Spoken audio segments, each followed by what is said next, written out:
Entrevue assez spéciale aujourd'hui avec une nouvelle autrice, Ariane Millette, qui nous a proposé un roman jeunesse qui met en lumière la surdité.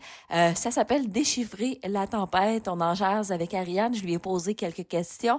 Donc, écoutez bien ce qu'elle a à dire. C'est une autrice vraiment passionnante avec beaucoup de talent. Ariane, tu es une nouvelle autrice québécoise. C'est ton premier roman. Ton livre est sorti il y a quelques semaines déjà. Comment tu vis tes premiers pas en tant qu'autrice? Je dirais bizarrement parce qu'on dirait que je n'ai pas encore enregistré le fait que j'ai publié un livre. Parce que je n'ai pas eu l'occasion de me promener dans beaucoup de librairies pour voir mon livre dans la section des nouveautés, sur les tablettes ou sur les tables en avant. Je dirais que c'est plutôt l'engouement de mon entourage qui me fait réaliser que j'ai publié un livre. Par exemple, j'étais dans l'autobus avec ma mère à Montréal. Après avoir soupé ensemble, on s'en allait prendre un dessert quelque part, puis on a pris l'autobus. On s'est assis dans le fond, devant une vitre, c'est-à-dire que notre siège était de l'autre côté de la vitre. Au lieu de faire face vers l'avant de l'autobus, il faisait face au côté de l'autobus, si on peut dire ça. Puis l'autobus conduisait. Évidemment, l'autobus conduisait pas, je veux dire le chauffeur, il conduisait l'autobus, là. Ma mère a regardé à travers la vitre, à l'autre côté de la rue, à travers une autre vitre, puis elle a vu que mon livre était dans la vitrine. Mm-hmm. Fait que là, elle lâche un cri, puis comme « T'es dans la vitrine! T'es dans la vitrine! » Puis moi, j'étais comme « Ben voyons, qu'est-ce qu'elle veut dire? Je suis physiquement dans la vitrine, là, c'est... » Puis là, elle dit « Ton livre, il est dans la vitrine, là-bas, là! Prends une photo! Prends une photo! » Fait que l'autobus, il a fait un stop. Comme au moment même où je m'apprêtais à prendre la photo, c'est qu'il était un plus.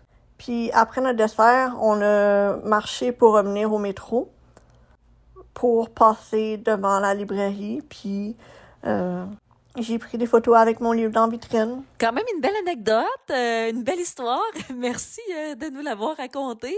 Et avec ce premier roman, Ariane, ce qui était important pour toi, c'était de sensibiliser la population à la réalité des jeunes malentendants. Et on ne raconte pas ton histoire, on raconte l'histoire de Noah. Qu'est-ce que tu avais envie de faire ressortir avec cette histoire-là, justement? Je dirais la façon qu'on entend, nous les personnes avec un trouble de l'audition. Donc, comment on va entendre des mots qui n'ont pas rapport dans une phrase, donc des mauvais mots, des mauvaises choses qu'on entend. Comment, des fois, c'est flou dans le dialogue qu'on reçoit.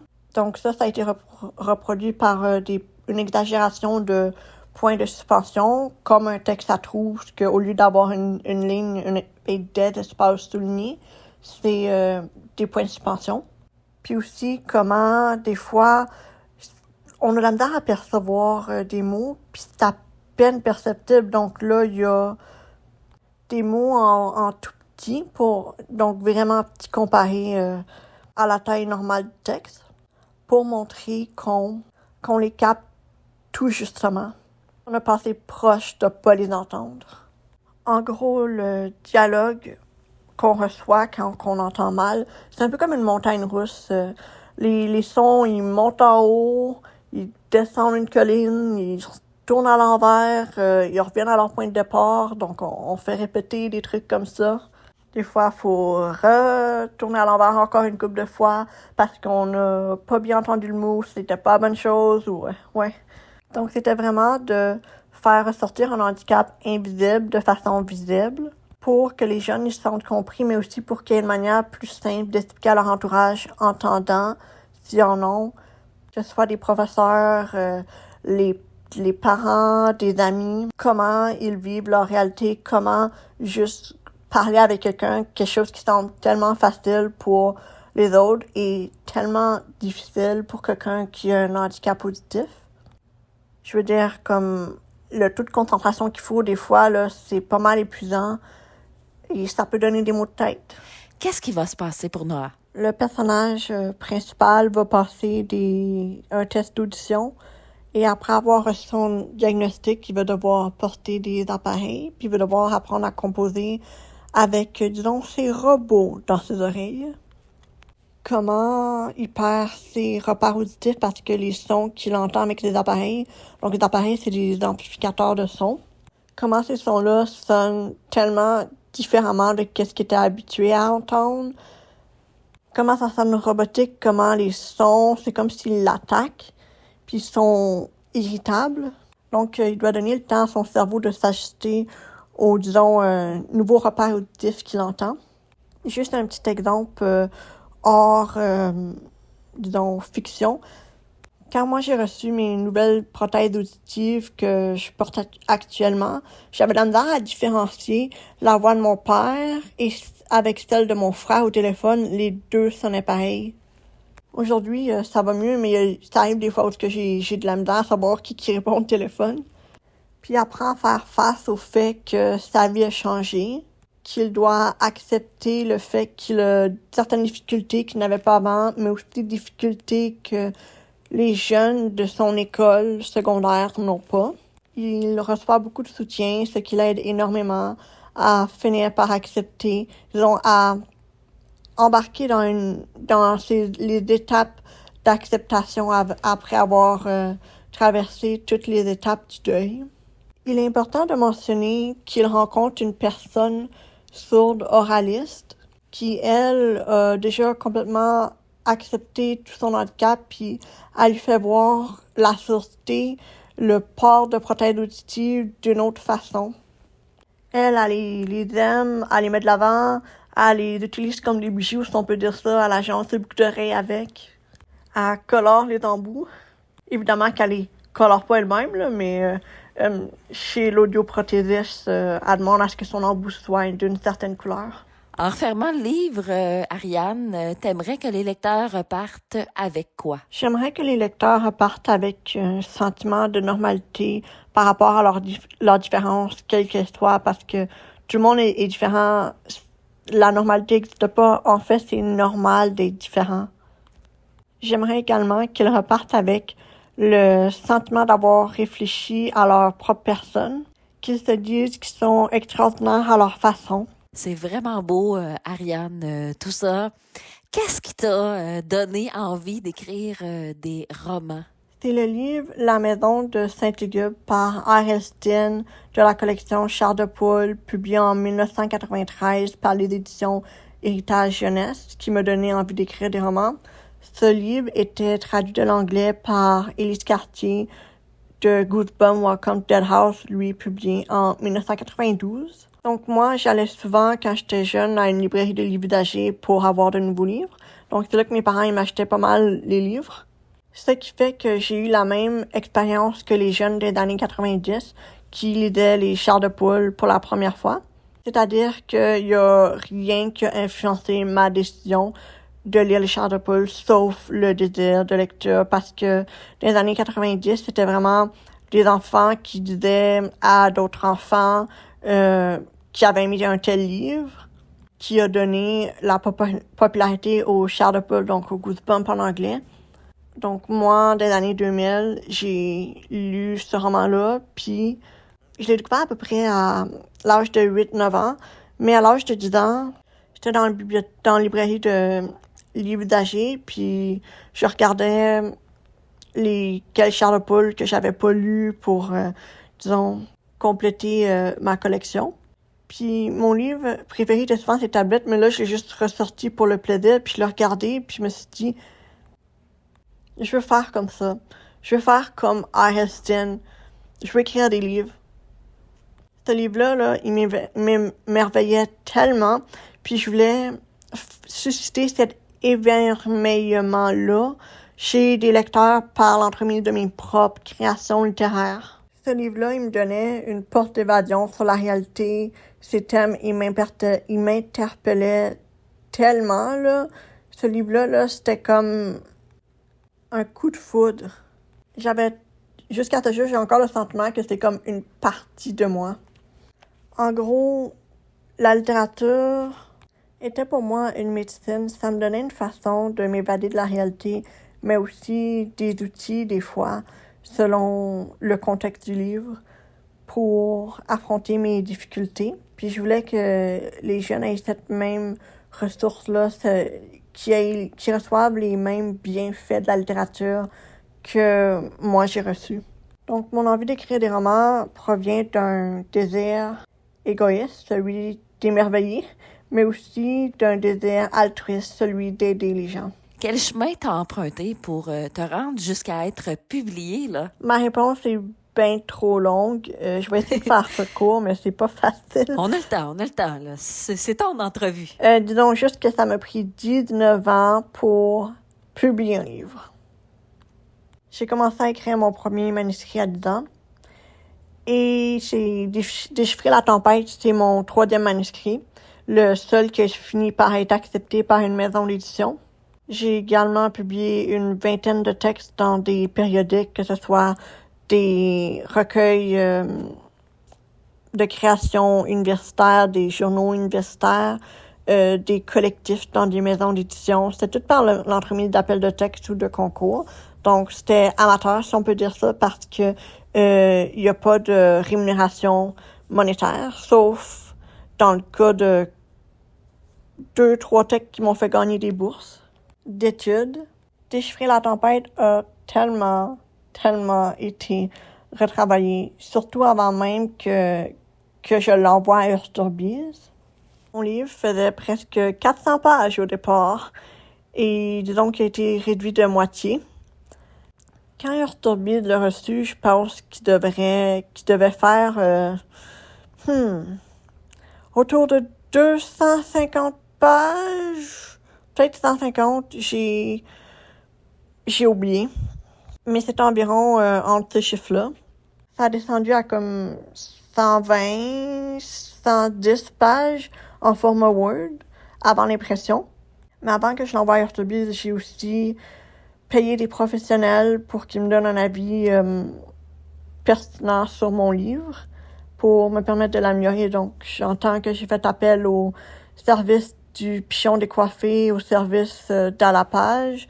Et j'ai aussi eu des bêta-lecteurs. Mon livre Déchiffrer La Tempête m'a pris 2 ans à écrire et 2 ans au total à peu près à éditer. Ça m'a pris environ 1 an pour trouver un éditeur.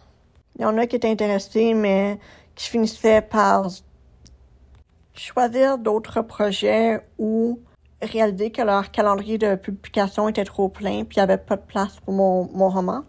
Hurtubise, c'est vraiment la maison d'édition qui a vraiment, disons, cru en mon roman. J'avoue, hein? Beaucoup plus que moi, parce que rendu où ce que j'étais rendue, là, j'étais pas mal découragée, là. Ouais. Leur, disons, engouement était quand même assez fort. Donc, à partir du oui, on a eu un travail pré-éditorial, ça veut dire un travail éditorial avant le vrai travail éditorial. Donc, le premier travail a duré une couple de mois. Le deuxième, peut-être 1 mois ou 2, je me souviens plus. Peut-être plus. Donc, c'était quand même quelques mois de travail éditorial sérieux avant d'entreprendre les étapes de révision linguistique, de correction d'épreuves, puis là, la promotion. Là. C'était vraiment difficile de travailler sur mon livre pendant que j'étais à l'école à temps plein, mais je l'ai fait. Aussi, j'aimerais ajouter que j'avais un document Excel qui comprenait la date d'envoi aux maisons d'édition, l'estimation du temps qu'ils donnaient, ou ce qu'on devrait avoir une réponse ou non, parce qu'il y a des maisons d'édition qui n'envoient jamais de refus, ils font juste pas répondre, puis ça, c'est ton refus. Puis aussi la date de la réception de la nouvelle, puis c'était quoi le verdict ou non. J'en avais comme je dirais une dizaine, mais je pense que c'était plus une quinzaine. Je n'oserais pas dire jusqu'à une 20aine de maisons d'édition auxquelles j'avais envoyé mon roman. C'est quand même tout un processus, là, hein? Faut le dire. Ariane, j'ai envie de te demander de quoi tu es la plus fière avec cette première histoire? Juste avoir publié un livre, je dirais, parce que j'aurais jamais cru me rendre là. Pas parce que je manquais de talent, mais c'est juste que le monde de l'édition, il est tellement difficilement accessible quand t'as pas de contact. C'est vraiment difficile de se faire accepter son manuscrit. C'est possible que ça soit même pas ton premier manuscrit que t'écris, comme dans mon cas, qui se fait accepter. Donc, l'ANEL, par exemple, ils disent que... l'ANEL a dit que 3% des manuscrits qui sont envoyés aux maisons d'édition sont acceptés. Seulement 3%, là. Puis mon livre était comme dans le 3%. Puis on parle de milliers de manuscrits là, que les maisons d'édition reçoivent chaque année. Puis il y en a qui en choisissent juste comme 1 ou 2 là, par année. Par exemple, Urturbiz, c'est écrit sur leur site web qu'ils reçoivent environ 1000 manuscrits. Mais ça, je sais pas si c'est juste Urturbiz ou si c'est le groupe HMH, donc toutes les maisons d'édition combinées, là. Puis ils en choisissent juste, je pense, comme 1 ou 2 nouveaux auteurs. Le reste, c'est pas mal toutes des commandes ou des soumissions d'auteurs qui sont déjà dans les maisons d'édition. Je parle pas juste d'Urturbiz, là, je parle de pas mal toutes les maisons d'édition en général. C'est ça que c'est, comme j'ai dit, c'est une question de contact. Si tu as un pied dans une maison d'édition, c'est plus facile pour toi après de soumettre tes manuscrits. Donc, je suis pas mal contente d'avoir finalement publié un livre après 19 ans, là. Après 19 ans, après avoir commencé à écrire.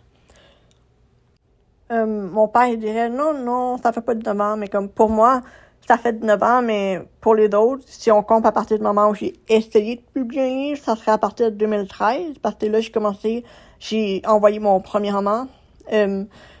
Évidemment, il n'a pas été accepté, mais en gros, pour moi, ça fait 19 ans, parce que ça fait 19 ans que j'écris des manuscrits dans le but d'en publier.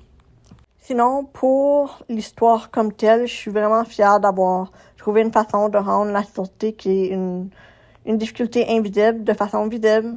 Donc, ça permet aux gens de se sentir compris, puis de trouver une façon de représenter, de montrer aux gens littéralement comment qu'ils vivent leur vie, là.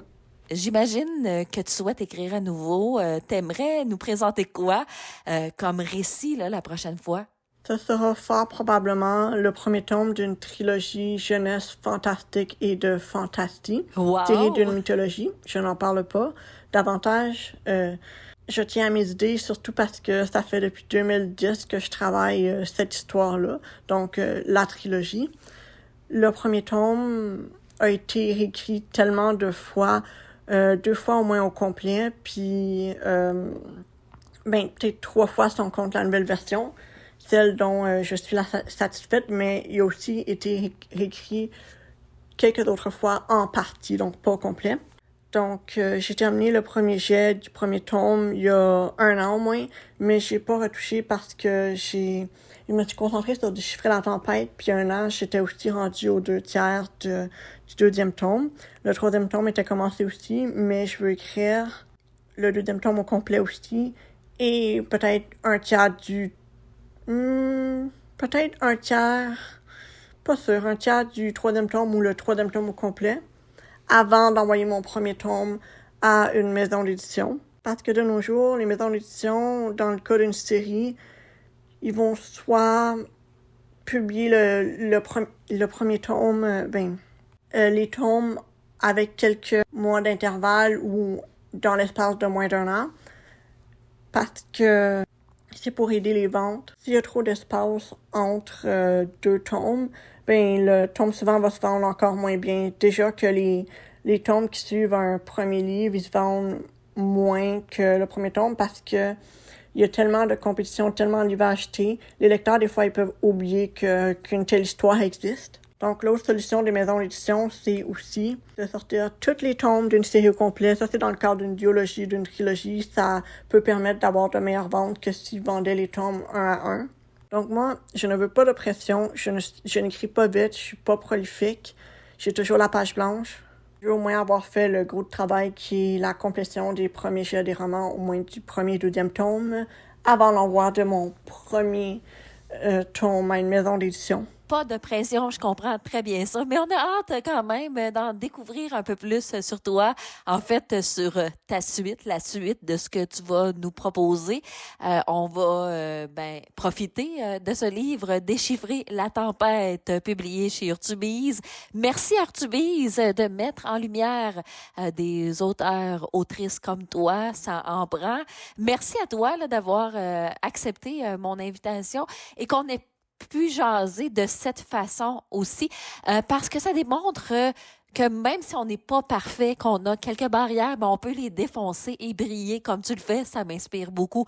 Ça va en inspirer plus d'un. Merci beaucoup, Ariane. À bientôt.